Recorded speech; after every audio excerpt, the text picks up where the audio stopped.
say oh nipa ne ho ensem enti ade ntina wo mfa ntoya wo twen se nipa ne memeka nti se wa mama meka odi a na boni a wo di no wo fo aso se wondi se nipa na mama meka odi a na che se boni a wo di no wo fo aso se wodi se ye nipa kuma wo fo so nkoso nku nipa nti so beku nipa 2000 ansa na wa baba beka wa ansa na wa baba beka ene na eye etu ha chedwuma wo di esi wo se wo de boa eye o man na de na wo ye de aboa because ni uyi bi mu se nipa ne memeka wa wo memeka na asem dia na je se wo kwampo ne emwa na wo de eboa o man na wo pese wo magana fo ehu se nipa sumesi ana wo benti ni kwa se wo bi kokkoche na se no wo kwampo no o ye ne in a way se be favor wa wo mu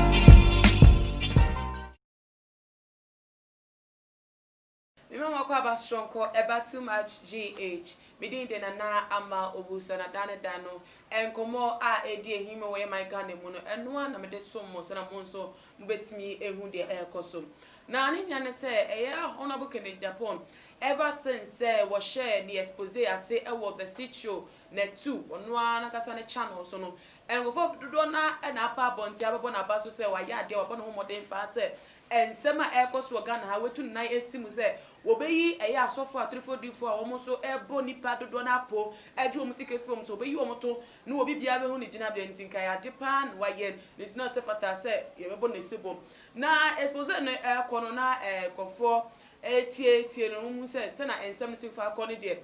de a Reverend Isaac Owusu Bempa a woda Glorious Wave International Church na ne ebiem so no Anointed Palace Chapel so for Penny Reverend Obofo no ho nsem so betimi ebepie mu no so ebe topic a won be siwa mebie bi nsem afa no ho na wo hwe kra se na eye discussions no ekoso e was possessed ma otumi se guest no obitimi bo edin bi won no connect abruka woni Obofo shia wa sorry dem na we nsem je se wo se nsem na hint kakra ewo mu a otumi se engasa asofo we de de ankedo mbefra exposed mu no mu so yabo wo mu edin na honorable Kennedy Japan aba bonten aba address issue ni say na Ghana for dodo na de wo ni atoso train nim say be konesa no wono de na afemu pa de ye Reverend Owusu Bempa ene ebiem so Reverend Obofo no Oma sem de woka se oboso a entimi ba so sa because sa expose na kosa ye bobom di ye bobom hint eburuko ebuka woni we afa ha Owusu Bempa so na beduko bi ye ne ba no ni nia ye true mum na so link pa obetimi de ye gina so de gina so e de akoma sem no just won shida enye bi wa try say ka o provoke o true eye expose no ka wa come asa na ka o ma ba bontin abe ya hantan sem na enye me ene no we say we tu agina ho no ka o ye ne ho nyama bi wo na ka we gina so e de aka o mo say but wa ya ase Reverend Isaac Owusu Bempa on free Reverend Obofo so akara na to won ka hwefa no kra de shire kra ne say Reverend Obofo no fi that first day a wo hu no ne hwan na hia matese wutumi say most of the attack no ka hwe ni mo twempa say ka Reverend Obofo ba be chedwe e wo ho say no wat ne nsem wo call tepe yi ase wo call to no ha nkofo bondi obi ho no matese obi atu outale no and Reverend Obofo do checkers let say wonya akukudro no nante ebi bu faso no no so tiete omo so deko na so amu hono ma ena no hie ne hia te say ka no wo pe kwan senka ko benya no ho ana nka tete wa finish the crown ponti o kire say efi sa da no ko hia no yi ase wo tepa hodom no wo ba crown poni program odi kan crown pono waka no asem wo no hyede nim nto bo no asem kakra e wo honom na ne niamu no we hu se Reverend Obofo wa ma bonti ameyi ano ase de wo nyansa ne nimde bi we ode nyansa kwan bi avoid no kakra wo mfiri no wo attack no kra so still na Reverend Obofo ne eyi neni e de aba nto hu se so e nyansa ba just neni ebie nti we dan asem abanaka na wo mo maka ne de wo be make sure se wo be wie adwuma na ma wo bibia eto adedi na ansana no yekotie eye Kennedy Japan no ankasa ne numa asem se na onka se me ama Owusu a na metira ha ena mchechemu echero yekotie mra Owusu Bempa, yes, I've met him twice, but many two boys, okay, a demon breaker, a buyer born a super fake na Owusu Bempa FM Owusu Bempa die o kasem bi atia no ano aye why mistake, okay, ono de meaning he's genuine, right. Manasa ebai obo ben yok hwan ne anyina osu bempa de osi no na osi omo de ni ko not ho baby ko sa ni na si nwia so omo ko omo de ko akura no nipa no oya de nse enya adwuma osu bempa de enya adwuma and for him, no, so I don't have a reason to go into him. But let me tell you straight. Obofo ono so omeka won. Reverend Obofo omeka me kura me kan but wan kasa. We benyansafo. Me ko na me no. Me ko last year te pahina yi. Tini o days since you are vice president. Yes. Is you to. Na mu say young man. Asempa FM. Kofo bufaso. And I'm saying when na omu bufaso no na omu otieti omu so ko. Hey. And I'm saying what? Who is this? And I'm catching him so Obofo. And I'm so Obofo so one. I'm so also for check us near baby or baby or show. I'm so I see. Timmy Bayano Monday program and I'm in a toss. Some Koshia will be a so Obofobia. One will check us in and OTT any person. He didn't utter a word. I just and you will not dig him. Me. Until say what utter word answer. And but said me will be a dossier. Ekusi saying on Asempa FM. But that should not be it. And what say nipali di amount for Bonia. You are waiting for the person to come and say something against you. My general Yamubi and Radia me say. Na general. Obofo Okonwa ono no use money perfume. Opambo and they use Eburamunsu. Otiase. Sa two boys in here, asofu bebre, omusu Yesu moja. Sobolo a omudi nsu afra. Enkuto. Eye medicinal. Enye wo mu na ye. First, Kumasi me nsemu bu. Ene yeso wo wonta. Ti atama me. Asempa FM. Enkuto ene nsu ohire tawo. Ode nsu ohire no twetwe me nsa na wo wi a ode nkuto no twe me nsa no na ko twem si anaje go. Si atoaso eno no. Say unya cold na de nkuto kura sra ohwena no se ya. Ubon se nche na o. Yeah. Ohumi. Yeah. Ebusa for samote hono abo no angasa nenum nsem. Menua ba efies kapawa ha ye bedi ensemi ehon enkomo. Oso betimi de wadwe nche atudwa e wotuma GH ye comment section hono. Efies kapa anama ma kwa ba shonko. Ejo so. Ibi aboko. Boko na so e. Ami adomi ho ye. Why e fu? Na mi shira na nti. Ekia ye hwe ensema hono abo ekan ye. Okay. Sena nka dodo na nim se expose no emu no yetete se din bi abibem na ka nim se din na abibem na anu nka wo mu so ye do ma power beto oni aka mo nsem ma obi enwini so say aka se fake prophets nti ye ka fake prophets won nsem na wodi mepiem na pa se wo so ye den wo kan hu bi enu ti na nka ye do din aba bonti na nka aka won nsem na so baba bonti onu emu aba bonti abeka se we ni we de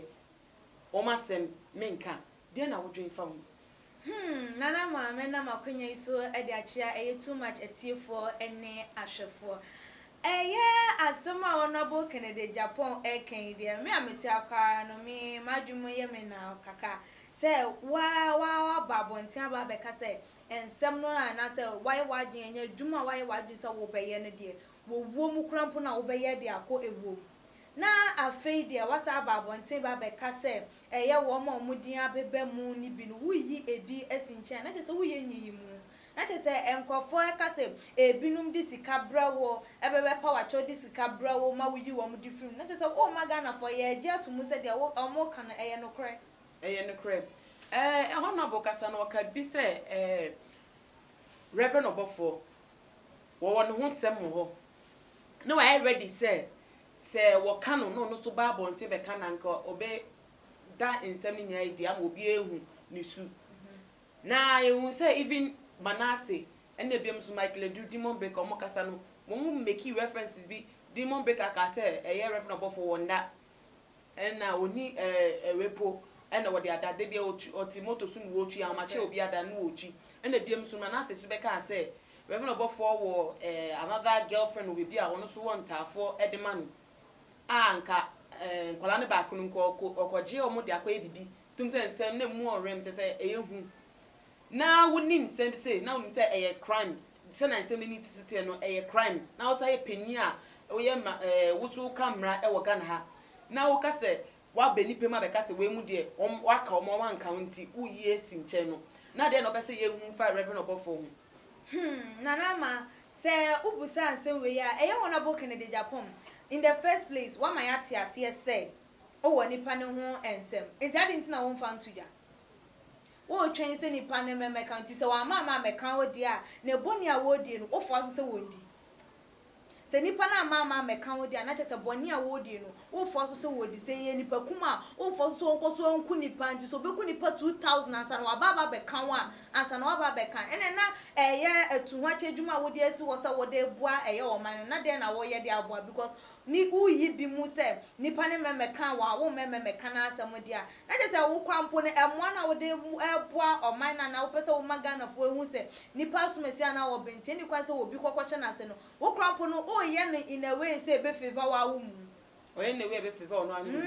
se o se Reverend Obofo enyanseni se na nka Bishop Daniel obi ni mu eye ate se woka no nto ababonti abereate woka no nto ababonti ono de onye bi enti nana ma mentwa wa no ono onye bi e na kwa Isaac ono aye bi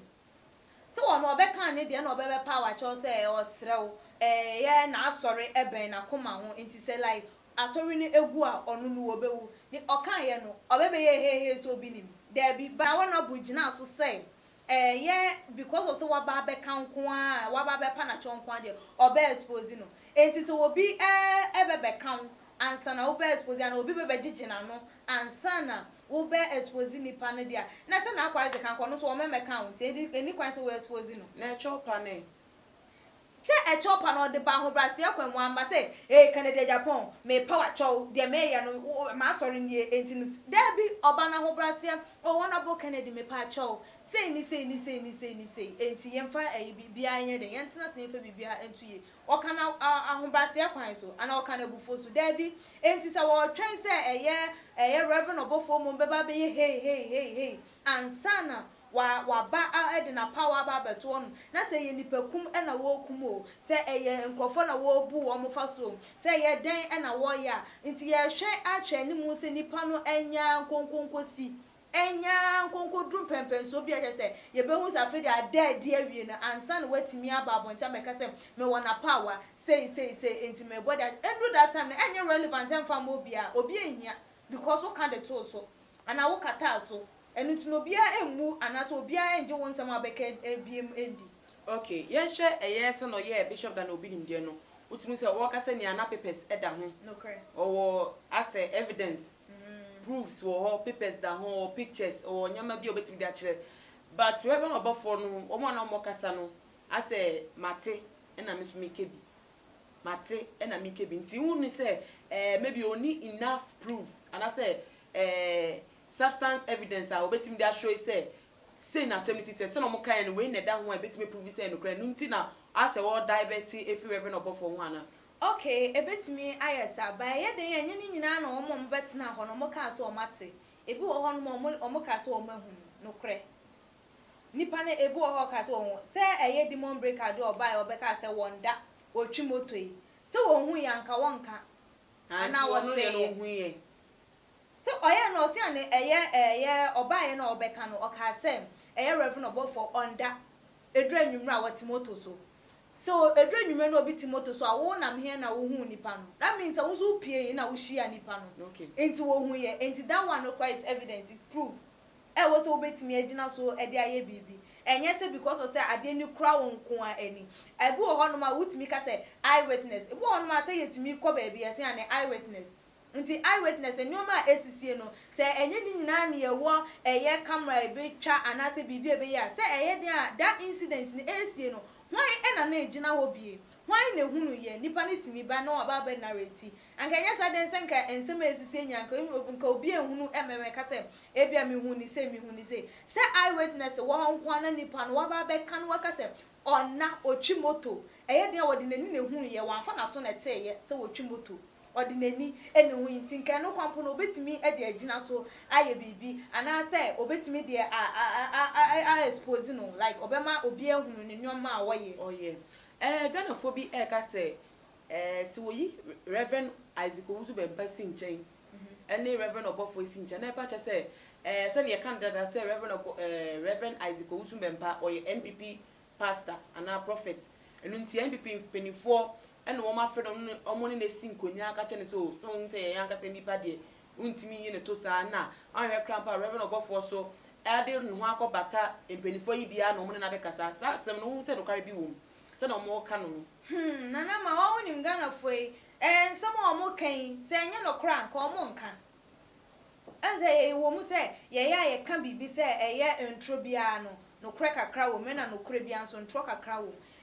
ebetimi aba se because of so ye MPP ni ye nation prophet edema MPP for more ehun nsem na wo kan like bibia no wo kan edema MPP enti se se wo kwakoyi ni tui ba kwakwa ye se wan hwa edom edi na chia na wo mo betimi ama o mato aba edi ama ye sa we election ayimu enti no on betimi ne na tena se aka se o ene ye mfe de ye ntwi no enti nchen enti ano na ma meka se eye sa se wetimi yi eye Reverend Obofo ne eye Reverend Owusu Bempa si nchen no my Ghana for ya dwen ya aba so se de ebinum ka se woji sika ekata ebinum de so no o ma ya jatum se eye no kre na se etisa de ana ye hwe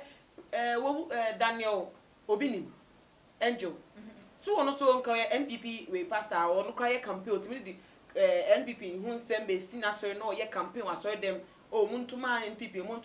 hu se one on the two of the videos awa ya so no wakebi ewo mu na nka ono so wodom se nka se nka no cry se ke betimi apade ni so NPP member nti ye nka na sem na ho na betimi aka Obinim asem he bia kodru na wayi Reverend Isaac Owusu Bempa ene Obofo esi nchen nana ma o say obi hu ye wahi an hu ye wa utimi hu obi for the first time wunhia ne da wone ne nkasa da wano nto nanum da enso hu nu nana nipa ne hu ye wahi sesa no de osa na opa che se hu Reverend Obofo na ne hu ye ne hisa aha se na wo pene ntokwa enso so wanya wo pene ntokwa na opa ye pe ya wanya no eno ne ma ne hu se wo ye nyansafo e de ma no nti won kana asem ba ye hwe eye Reverend Obinim dia Bishop Dan Obinim dia wono no ohun ni se eye bishop no eye obi a oye hetu o kan wo beka saa na eye Reverend Obofo ye dia wo kan asem wo beka ba oto ne bo edwen ade no ehun ehwe se de enioma ebeko ompentem enrahye enko kasem ba wo hwe eye Bishop Dan Obinim na oye that type na asem ba like o take it forth okoko kanade o wia ansa na wa betena aka se like ebia say na me ye no say ohun de me pa twa no enti no na metimi aka say ebia na Bishop Dan Obinim ne ho ye na hidada ne ho ye na bufu e na wo be kan ye no ono so so so ohun eno e na twen ye say bibia nkoka papa enje grede wo ho ye mahi ma baba be kan ho asem me kan ye na wo so sori gina ye e na wo kan bie e na wo yire nso so be so e na eno anu no enti Reverend Obofo dey say ne ho ye na hi and or try nti sanko no susu be kan ya ka ye de ankode ne de be baba be wo so enti metimi aka se bia bufu a na ewo ni mu ne ho ahia eye no na enoma bia wo ye ebia na waka ana watu ne fu ana waka bibi de a kire na nko wo hwehwe ne mu kwan senka obejai na wanjai na still ogusu eye no enu nti na bia ma no susu take that opportunity so obegu na nimu ase enti enya because of say bia oye MPP ana say ba no attitude a obe show na be kire se wo me party mu kra na megu wani mu ase amegu wani mu ase enti yedi enkomo ne ebewe ye with kakra na yatete ewo this same expose mu kakra na yate afa Reverend Obofo ho eni asofo mo keka ho no enti ye hwe se asori ebi ewi a tese obi akwa asori enti ekristofo a no mo som de mani di echi a mo suama ewo eye program ya asisi a Reverend eye hauna bo ababo ntabeka se won ka Reverend enwasem enunti na asafo ma no metime nya didi se o ya nka no asem dia enne se no ma ni enko back se wa oso wonka ade no so wonka na especially se bibi enu nti so mo ka se mo ye ne sa no ma go back to church a eye normal na eye normal even eye Bishop Dan Obinim krampo edie upon say I can't want to make can still send sorry mako. Enti emfa ho say yanko say ye beko wo mo mesi o ma dwumpi say o mo beko no mbeko wa hwe ni court case ya time a wo court akwa ye o de lawyer saying 7 no koy na ne sorry man ka ho o mu di echi enso say nsem we nyina ebe ye suppose yanka wo yo enka ye obi a ananka ye mia ka meka say se de agumi so fu hu fin pa de me mama ni mo mba enfonyi bia so ma ye meka say me ye ne church member na so yes to o mu di nachi enti no say ne de ambe reverend obofo ne de ambe say ensorry man no eka say wo mo ekọ because of say yanka wo mo ho ase na che say wo mo omo sofo ne ho ye finchim a omo di ka say omo kasa ene di omo nsu di ko say omo ko efuto he sense akra nipa ejisan so hwe ebusafo se na mechanical no obetimi e de wo comment adwin tire bia wo fa eye enkomo ye di sesi na obetimi da to dwa e wo tuma GH your comment section e ma we fi se program we wo ho kwan se obe share e de amadofo ebusafo bibia wo be bia no so ehu dia eko bidin de nana ama owusu a ekiasi kapa elene menini esinkonya follow tuma GH e wo Instagram @tuma GH_macron